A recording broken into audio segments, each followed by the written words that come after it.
সাবেক প্রধানমন্ত্রী শেখ হাসিনার বিচার কার্যক্রমের রায় ঘোষণা করা হবে আজ, এবং সেই রায়কে কেন্দ্র করে সতর্ক অবস্থানে রয়েছে আইনশৃঙ্খলা বাহিনী। এই মুহূর্তে দেখানোর চেষ্টা করছিলাম শাহবাগ থেকে। শাহবাগেও দেখতে পাচ্ছেন আইনশৃঙ্খলা বাহিনীর একটি যৌথ দল সতর্ক অবস্থানে রয়েছেন। দর্শক, আজ এই বিচার কার্যক্রমের রায়কে কেন্দ্র করে মূলত আওয়ামী লীগ আজও কিন্তু সারা দেশ শাটডাউন কর্মসূচি ঘোষণা করেছিল, এবং এই শাটডাউন কর্মসূচিকে কেন্দ্র করে রাজধানীর বিভিন্ন জায়গায়, বিভিন্ন অলিগলি এবং বিভিন্ন গুরুত্বপূর্ণ স্থানে আইনশৃঙ্খলা বাহিনীর যে সকল টহল দল রয়েছে তারা কিন্তু বিভিন্ন জায়গায় অবস্থান করছেন, এবং তদারকির মাধ্যমে যে সকল ব্যক্তিদেরকে কিন্তু সন্দেহ হচ্ছে তাদেরকে তদারকির মাধ্যমে তারপরে কিন্তু প্রবেশ করতে দেওয়া হচ্ছে তল্লাশির মাধ্যমে। দর্শক, দেখানোর চেষ্টা করছিলাম শাহবাগেও কিন্তু আইনশৃঙ্খলা বাহিনীর যে সকল সদস্যরা রয়েছে তারা কিন্তু তৎপর রয়েছে যাতে আওয়ামী লীগ কোনো ধরনের কার্যক্রম কিন্তু করতে না পারে। এর আগেও আমরা দেখেছি 13 তারিখে আওয়ামী লীগ কিন্তু সারা দেশ লকডাউন কর্মসূচি ঘোষণা করেছিল, এবং সেই কর্মসূচির আগ দিয়ে রাজধানীর বিভিন্ন জায়গায় বিভিন্ন ধরনের অপ্রীতিকর ঘটনা ঘটেছিল বলে দেখা গেছে। দর্শক, রাজধানীর বিভিন্ন জায়গায় কিন্তু ককটেল বিস্ফোরণ হয়েছে, বিভিন্ন গুরুত্বপূর্ণ স্থানে ককটেল বিস্ফোরিত হয়েছে, এবং রাজধানীর বিভিন্ন জায়গায় বাসে আগুন দেওয়ার মতো অপ্রীতিকর ঘটনা কিন্তু ঘটেছিল। এই দেখতে পাচ্ছেন যে কাল রাতেও কিন্তু রাজধানীর বিভিন্ন জায়গায় ককটেল বিস্ফোরণের মতো ঘটনা কিন্তু ঘটেছিল। আজ আওয়ামী লীগের যে সকল নেতাকর্মীরা রয়েছে সেই সকল নেতাকর্মীদের কিন্তু বিচারের কার্যক্রম, সেই বিচার কার্যক্রমের রায় কিন্তু ঘোষণা করা হবে কিছু সময়ের মধ্যে। এই মুহূর্তে শাহবাগের বর্তমানে পরিস্থিতি দেখানোর চেষ্টা করছিলাম। বিগত দিনের মতো আজও দেখতে পাচ্ছেন শাহবাগে যান চলাচল কিন্তু স্বাভাবিক রয়েছে বলেই বলা চলে। আমরা দেখেছি আওয়ামী লীগ কিন্তু এর আগেও কিন্তু লকডাউন কর্মসূচি ঘোষণা করেছিল। সেই লকডাউন কর্মসূচিতে মানুষের তেমন কোনো রাজধানীতে তেমন যান চলাচলের আধিক্য দেখা না গেলেও আজ কিন্তু পরিস্থিতি মোটামুটি স্বাভাবিকই রয়েছে।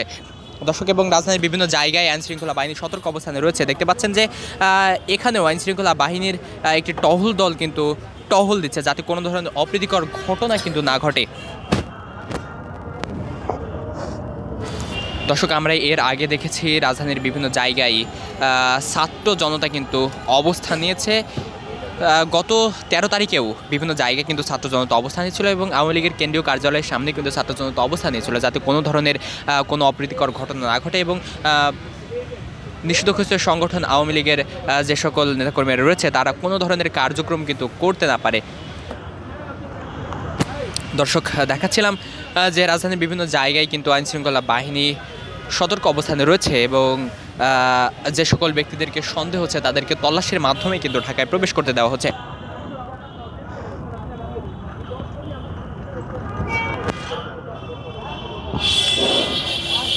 দর্শক, 5 আগস্ট জুলাই অভ্যুত্থানের মাধ্যমে আওয়ামী লীগ ক্ষমতাচ্যুত হয়, এবং দেশ থেকে কিন্তু আওয়ামী লীগের পতিত প্রধানমন্ত্রী শেখ হাসিনা কিন্তু পলায়ন করে, এবং পলায়নের পর কয়েকটি বড় বড় আন্দোলনের কিন্তু তারা ডাক দিয়েছিল। এর মধ্যে গত 13 তারিখ তারা কিন্তু সারা দেশে লকডাউন কর্মসূচি ঘোষণা করেছিল। মূলত 13 তারিখে আওয়ামী লীগের যে বিচার কার্যক্রম, সেই বিচার কার্যক্রমের রায় কিন্তু ঘোষণা করার কথা ছিল, এবং সেই রায়ের দিন কিন্তু ঘোষণা করার কথা ছিল, এবং সেই রায়ের দিন ঘোষণা করার দিনকে কেন্দ্র করেই মূলত আওয়ামী লীগ সারা দেশ লকডাউন কর্মসূচি ঘোষণা দিয়েছিল। এবং দেখেছিলাম যে সেই লকডাউন কর্মসূচিতে রাজধানীর বিভিন্ন জায়গায় দূরপাল্লার যে বাসগুলো ছিল সেই বাসগুলো কিন্তু বন্ধ ছিল,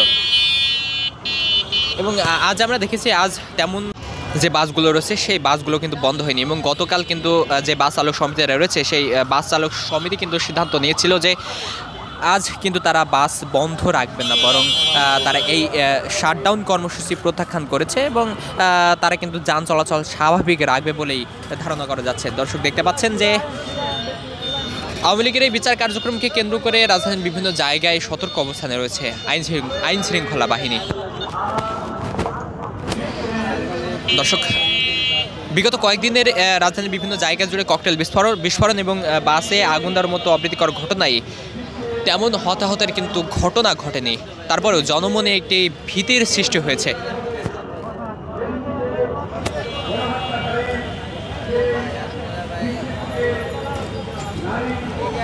আওয়ামী লীগের এই শাটডাউন কর্মসূচিতে শাহবাগ থেকে সর্বশেষ অবস্থা জানানোর চেষ্টা করছিলাম।